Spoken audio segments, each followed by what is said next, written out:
Welcome into the Stand Like Men podcast. I'm Daniel Trollenberg. And I'm Logan Ingram. And we are here to discuss biblical masculinity and what we need to do to become more like Christ, and encouraging you all to join us along the way. This is part 2 of our Becoming Countercultural. You know, in parenthood and husbandhood, I don't know, being a husbandry, which I think but is I thought that was actually like gardening and stuff.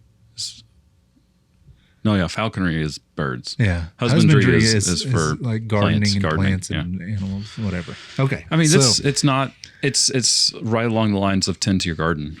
Yes, it is, and those aren't the only ways to be countercultural. Because, like, say, look at how society worships sports, right?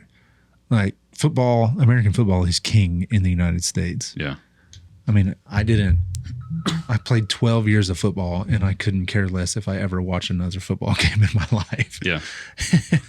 and at some point in my life, I thought that was virtuous, you know, but then I realized, well, all I'm doing is replacing football with hunting. Yeah. And so I've turned that into my idol. Mm-hmm. And there's a microculture for you. Oh yeah. Outdoor industry. Mm-hmm. And so you got to be grounded, you know. You got to be grounded, and you got to be intentional. It's so easy to get swept up in this because it's fun. You know, the world, there's a lot of really fun things to do in the world. Oh, yeah. There's sin is fun, or else nobody would ever do it. Sure. But sports and watching football games and going hunting and going to races and hiking and just all the stuff, that there's a lot of really fun things to do in the world. But to be countercultural with all of those things, we have to be intentional on eternal. Yeah. I like that. I do too. We have to be intentional on eternal. I'm going to make that into a meme. Yeah. Put it on a meme. Bam. I'm going to put it on a shirt. Be intentional about eternal. I like that. Good work. We brought up renewing of your mind, right? Yeah. In being countercultural and not being of this world. What are some ways that we can do that? How do we renew our mind, and so that we can be more intentional and think about more eternal things rather than worldly and cultural? So, ultimately it's about thinking eternally rather than temporarily. Like, how intentional do we have to be about that? Like, how easily does that come naturally? Does it come naturally? Not. Yeah. I mean, we're all temporary creatures. Like, we're confined to this 70 to 80 year existence. In a linear concept of time. Like, we're stuck here, and we can't go backwards no matter how hard we try. We cannot delay our progress of 60 seconds per hour. Can't do it. Yeah. And it gets a lot of people in a lot of trouble, but ultimately we have to remove our think on the things above. We are raised with Christ, so think about him. We replace the things of this world with Christ. We replace our temptations with Christ. Because you have to replace just a side note, like when you're tempted with pornography, for example, low-hanging fruit, right? Yeah. When you try to, like, you can't just mortify the flesh, as I heard a preacher say one time. Like, you can't just keep yourself from sinning. You have to replace it with something. Yes. And the only thing to replace that sin with is Jesus, in order to be done with that sin. Right. Otherwise, you're going to replace it with something, and that's going to turn itself into a sin. You talked about you replaced football with hunting, and how hunting became your new idol. Yep. There's nothing wrong with football, and there's nothing wrong with hunting. Yeah. But if you're not pursuing Jesus, then it becomes something that's distracting you. Yeah. Right. Yeah. Absolutely. And I've got my own stuff that is keeping me from pursuing Christ. Yeah. So some things that I do, I don't watch news networks. I used to watch the news. I used to have all the updates on my phone to keep track of that. And I turned it off because I'm like, this stuff is keeping me based on, I finally decided that national news, 24 hours news networks are terrorist organizations. Yeah. Because everything is based on fear. Everything is based on, because they're businesses. They're trying to make money. Yeah. Right? It's a for-profit thing. And they get their business, they get their money from ads. Yep. And so they need to keep you glued to their TV by either keeping you afraid or keeping you angry at the other people, whoever the other people are. And so every news network is trying to keep you glued to their network so that they can continue to make money. And I got tired of being afraid all the time. And I got tired of being angry at somebody just because they had the wrong bumper sticker or the wrong sign. Yeah. And so I turned it off. And it was around that time that I'm like, you know what? Like several months later, I'm like, I actually have peace now. Like, I'm not afraid of what candidate gets elected. I'm not afraid. Like, I mean, I'm concerned when certain things happen overseas. And I'm like, what's going to happen now? Like, but it's not about what's going to happen to me. It's about what's going to happen to my son. Because in a couple of years, he has to register for that draft. I'm like, that concerns me. Yeah. But ultimately, I know that this is not where we belong. And like, I still have a peace, even though I'm afraid that things are going to go south. But I still know that ultimately, like, I know where we're going to go. So yeah, that's one thing that I intentionally did to keep my focus eternally.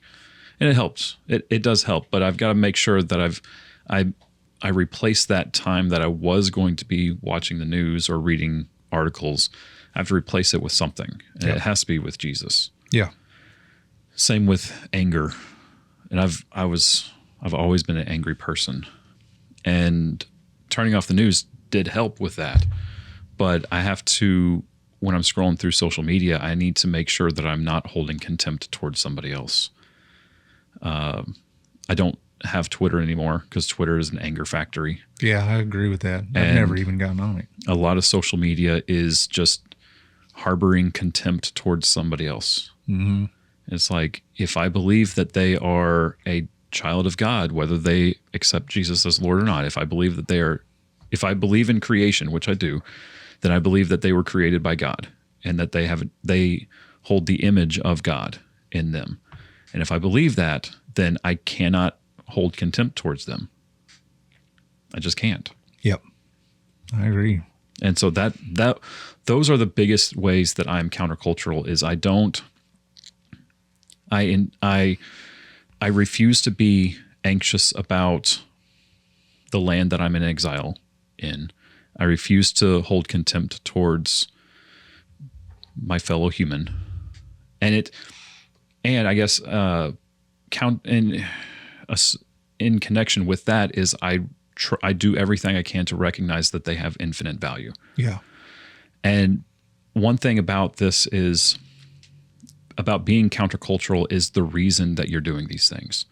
Because there's a lot of people who say that they're not going to be afraid of politics, or there's a lot of people that are going to say that they're not going to hold their fellow man in contempt or whatever. Like they're not going to hate their fellow brother or their fellow human. But why are they doing that? And the culture likes to have the moral high ground, and it's a moral bargaining thing. But they like to say that they're a good person because they don't hate so-and-so. But well, that actually goes to a point that I've been thinking about a lot, and I think I'm going to make some posts about this, and I'd like to talk about it more. And this goes for all of culture pretty much, but you see it in the Christian community and the self-help community. There's a lot of do not do these things, or I don't do these bad things. Mm-hmm. I wish we would focus a lot more on the to-dos. Mm-hmm. Like, I don't know, you see it all in candidacies in politics. Yeah. They're just trashing everybody else. Mm-hmm. They'll throw in a couple of, I'm going to do these. But there is no campaign that exists where probably the majority of the campaign is trash talking. Mm-hmm. And, like a lot of growing up, super conservative Christian, there was a lot of do not do this, do not do this, do not do this, do not do this. Well, like you said, we can't, like pornography, for example, like you talked about, we just remove it. Well, okay, now there's an empty house. Yeah. it's going to get filled with something. Yeah. So instead of just focusing on removing stuff, why don't we start talking about actually filling it a lot more? Because I think there's a lot of coaches, a lot of Christian organizations, a lot of things in culture right now that it's all about removing, not about replacing with good. Yeah. So like 2 Corinthians 10:5, take every thought captive to obey Christ. It's telling you to do this, not to, well, don't think about bad things. Yeah. It says, take your thoughts captive to obey Christ. In Philippians 4:8, I love 4:8 and 9, because this very much goes along with that, telling you what to do. I get tired of people saying, don't do this. I've always wanted people to tell me, okay, I understand you're giving me criticism. How about constructive criticism where you say, maybe do this instead? So finally, brothers and sisters, whatever is true, whatever is honorable, whatever is just, whatever is pure, whatever is lovely, whatever is commendable, if there is any excellence, if there is anything worthy of praise, think about these things. Yeah. I love that. It's so clear and so clear cut. Yeah. Here's a list of things. Think about those. Yeah. You know, it's not, well, you know, cast out, you know, depression. Yeah. Don't think about being depressed. Well, okay. All right. Yeah. Thanks. Yeah. Woohoo. Yeah. It's like telling your wife, hey, calm down. Yeah. Don't worry about it. That doesn't work. Yeah. It doesn't work. But if you can, like a perfect example, like with a wife, yeah, you know, you can say, don't worry, and just say, here's why. Say, think about these things instead. Here are the good things that are happening. Here are the things that let you know that we don't need to worry. Yeah. Because if it's just a negative connotation all the time, that's all we're going to think about. It's like telling somebody who hasn't eaten for 4 or 5 days, hey, don't be hungry. Right. It doesn't work. Yeah. I love the whole don't worry thing. Yeah. It's like, oh, okay. Great. Thanks. Problem solved. I really wish I had thought of that earlier. Yeah. Don't be anxious about that. Oh, okay. Great. But yeah, and Jesus says, like, cast your anxieties, your burdens on him. Yeah, but then he tells you what to replace it with. He does. And I think that's really important. And it all goes back to intentionality. We've talked about it a million times, but I think it's so important for this entire mission of being a biblically masculine man. Yeah. And being a good husband, a good father, a good friend, brother, whatever it is, that if we are intentional, I think we're half of the way there. Yeah. Oh, I agree. And so, and this spells it out perfectly. It says, take your thoughts captive. That's intentional. Like I like to trap too.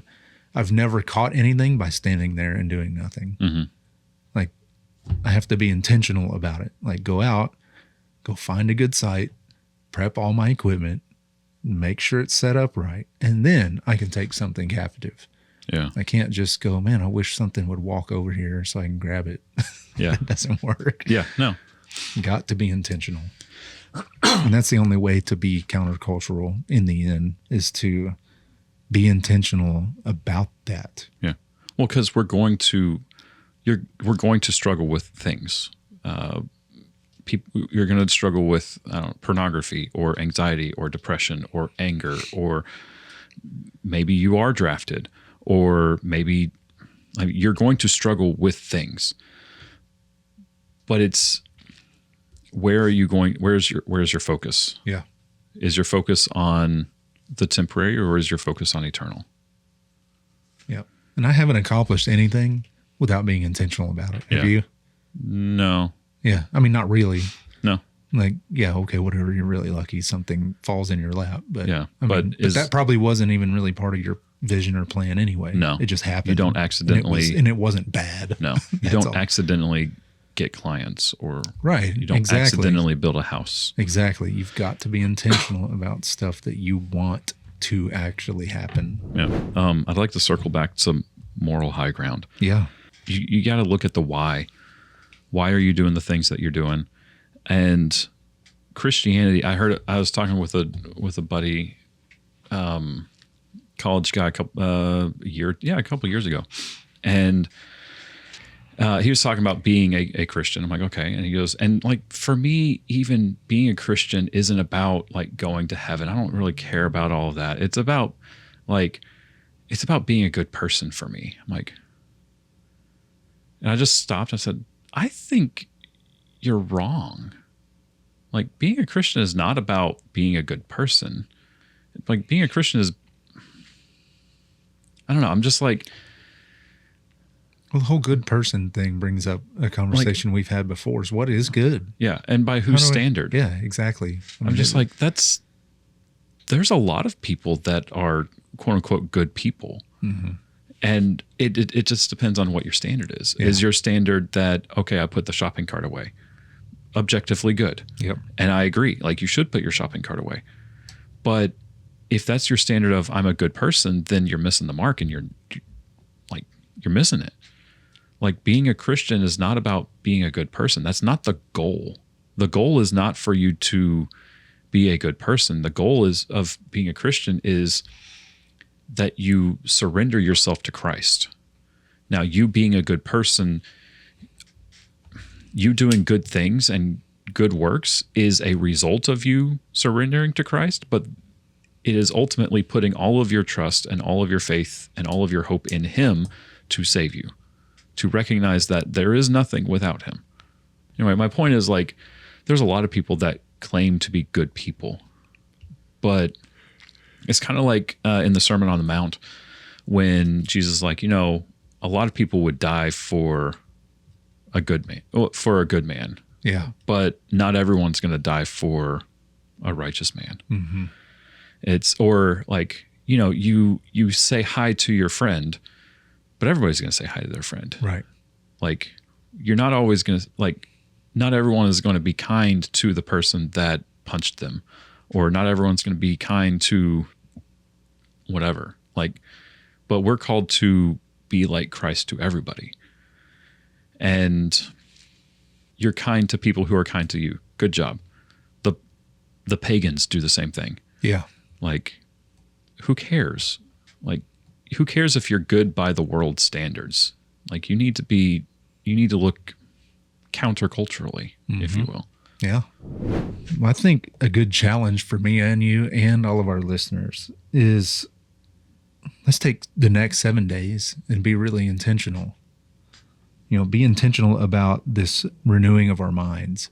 Like, how do we do that? Well, we get in the Word, right? Mm-hmm. Probably prayer, meditation, stuff like that. We try to focus on these things that it talks about in Philippians 4. Scripture, prayer, journaling, whatever it is. I think if we can take that first step, take 7 days to be intentional, I think that's a great starting point for this renewing of our minds so that we can, be countercultural and fight against these worldly things, the worries of the world and all of that. And we would love to hear from you guys, our listeners, about, what are some strongholds that have a hold on you or that you carry in your mind that keep y'all from living counterculturally? Mm-hmm. Is there something that's holding you back? We would love to talk about those with you. Yeah. Another way we're countercultural is how we treat people. We talked about this several weeks ago, of kind of like the hierarchy of how we treat people and what positions we treat people. So, like, oftentimes we treat janitors, like custodians, different than we treat CEOs. Yeah. That's very cultural. And when we are unkind to quote unquote service workers, like wait staff at a restaurant or custodians at your job or whatever, like, that is falling in line with culture. We should treat everybody as if they are image bearers of God, and we should treat everybody with the same amount of respect. This is a silly anecdote. I don't know if it'll make it in or not. There's a dude that used to be on we used to watch a lot of American Ninja Warrior, like, several years ago, and it was a lot of fun. It got really campy, and I kind of got annoyed with it, but we still had our favorite people that would run through this obstacle course. And one guy, I don't know if he'd be okay with me. Well, he's on national TV. They called him the Eskimo Ninja because he was from Alaska. Yeah. And I don't remember his name. My wife and son would know him and be annoyed that I don't remember his name. And I'm very sorry. I'm very sorry, I don't Eskimo know who Ninja. that is. He actually came to church a couple of weeks ago. Really? Yeah, because he's from the same village that the Sanders are from. Oh. And so he happened to be in town. He came to visit them, and they brought him to church. And from what I understand, he's a great Christian man. And so my wife's like, "That's the Eskimo Ninja." I'm like, or she said his name. I'm like, "Who's that?" She goes, "The Eskimo from Ninja Warrior." I'm like, "Okay, cool." And I'm like, "I'll go talk to him." She goes, "Do not ask him if he's the." I'm like, "Why not?" And so, probably because I wanted to be annoying to her or to annoy her a little bit, I walked over and I was chatting with him, and I'm like, "All right, I'm sorry, man. I'm sorry if this is weird, but have you been on American Ninja Warrior?" He goes, "Yeah." I'm like, "Okay, cool."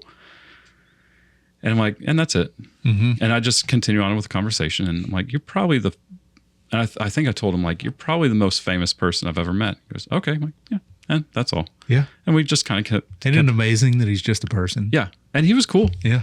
But talked to our mutual friend, the guy that goes to church with us, and he's like, "That was like the most awkward conversation I've ever been a part of." I'm like, "Why?" He goes, "Because you just asked him about it, but like you didn't like want a picture with him or anything like that." I'm like, "Why? Yeah. What does it matter? Like he's just the same as each of us. He just happens to have been on more TVs than me. Right. Like, why would I treat him different than somebody who scrubs toilets for a living or anything like that? Why are we putting more value on certain people just because more people know about them?" Yeah. Anyway. I've always thought that was an interesting concept. You know, people fainting when they touch someone or get sweat on them. Yeah. Like, that's so weird to me. And I never understood it's auctions. It's just a human person. Yeah.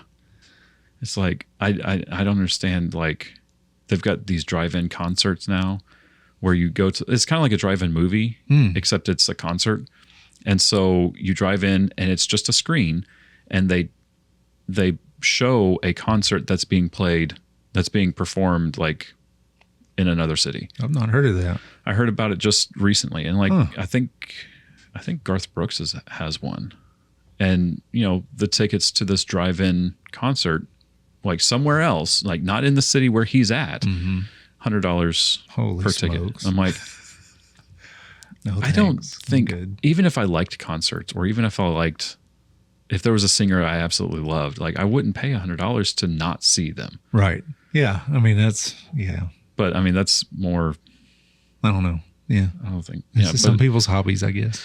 yeah. But yeah, I never Don't understood. yuck their yum, Daniel. Okay. I wasn't going to include that bit in there anyway because I didn't have enough information on it. But yeah, I agree with you. I don't understand where people like they faint or they spend thousands of dollars for a handkerchief or whatever. I don't get that. It's like I've been fortunate to meet some famous people, and they're so human. It's ridiculous. Yeah. Everybody puts their pants on one leg at a time. Right. Right. And I mean, and we're all guilty of it just because we don't know. Yeah. You know, like you grow up seeing somebody on TV forever. Yeah. There is like this pedestal situation that happens, and it's like almost unconscious or subconscious that it happens. And then when you meet them, you're kind of awestruck. But then when you actually speak to them or shake their hand or something, it's like, oh dang, dude, you're just a human being. And that's You got dangerous. a name and everything. Yeah. I bet you pooped within the past 24 hours. But that's dangerous though. It's very dangerous. Like yes. putting people on pedestals. Like Yeah, it really is. In the news just this past couple of weeks, there was a very famous Christian artist, singer, that came out as having a lot of sins, and he left the band, and it came out that he had been unfaithful to his wife and had he had been doing a lot of things that he shouldn't have been doing. And a lot of people were really struggling with that because they're like, well, my faith was strengthened from his work. Like I listened to a song and I felt encouraged and I felt closer to God. And like a lot of people were struggling with that. I'm like, yeah, but he's still a sinner. Mm-hmm. Like the thing, just because he did all these things doesn't mean that his ministry was not important and not able to be used by God.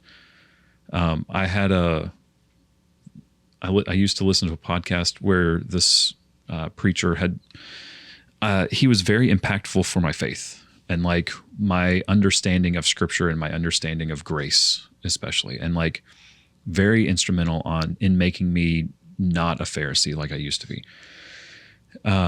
Listened to his podcast for years, read part of the book that he wrote because I don't read very well.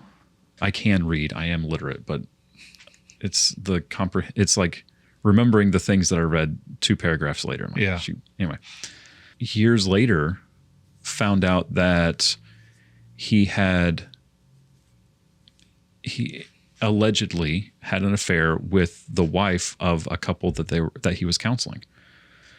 He was counseling this couple, and the husband traveled a lot for his job, and this preacher, senior pastor of whatever, not a mega church, just anyway, this preacher had, like, as he was counseling this couple, he was having an affair with the wife. Good night. And I'm like, I felt betrayed. Yeah.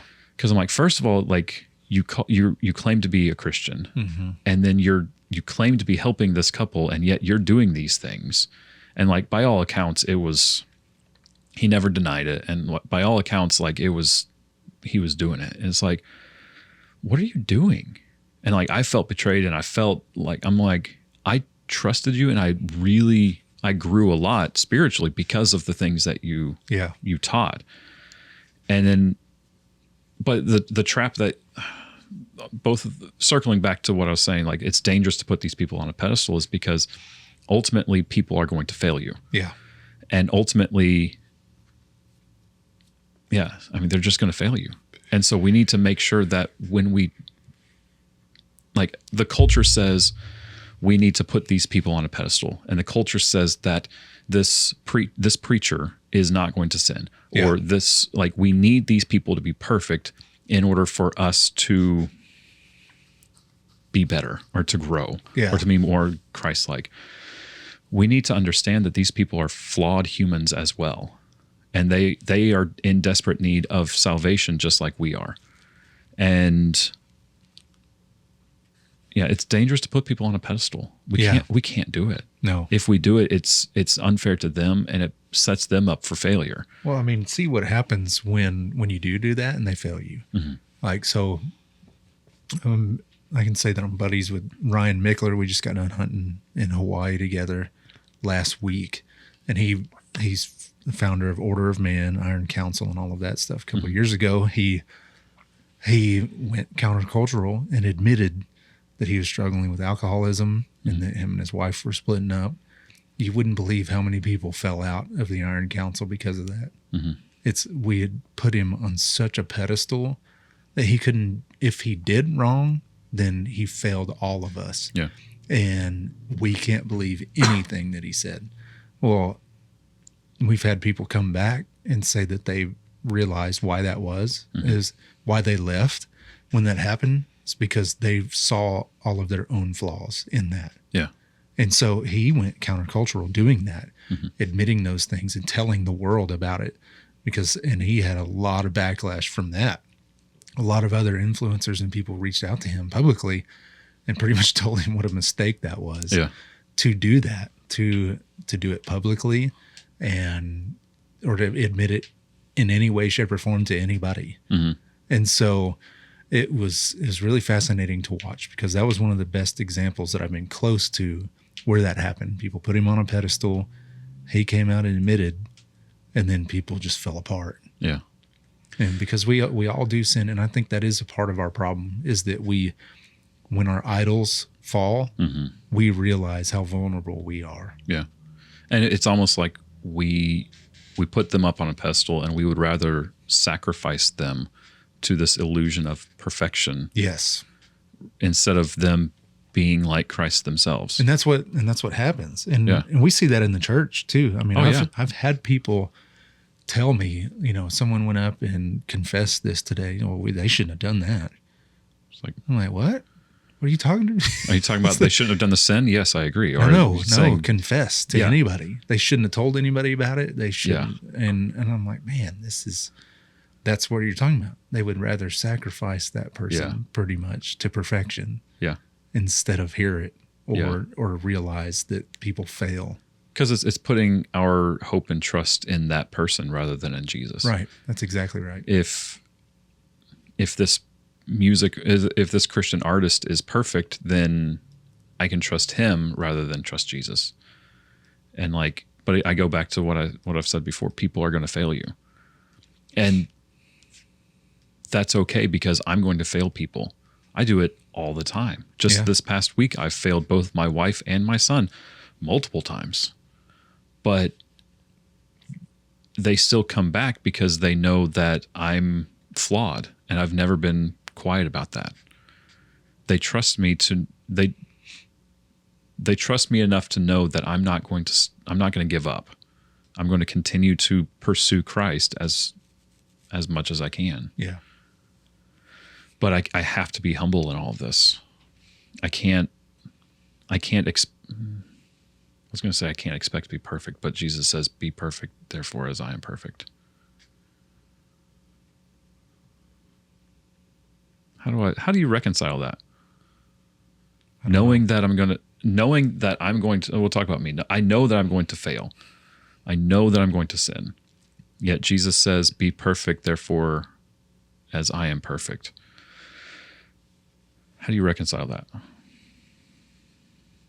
It's an intentionality thing and a purpose. You're working towards something. Like it's a goal. It's a worthy goal. Yeah. Doesn't mean we're going to meet it. Yeah. And he knows that we're going to fail. Right.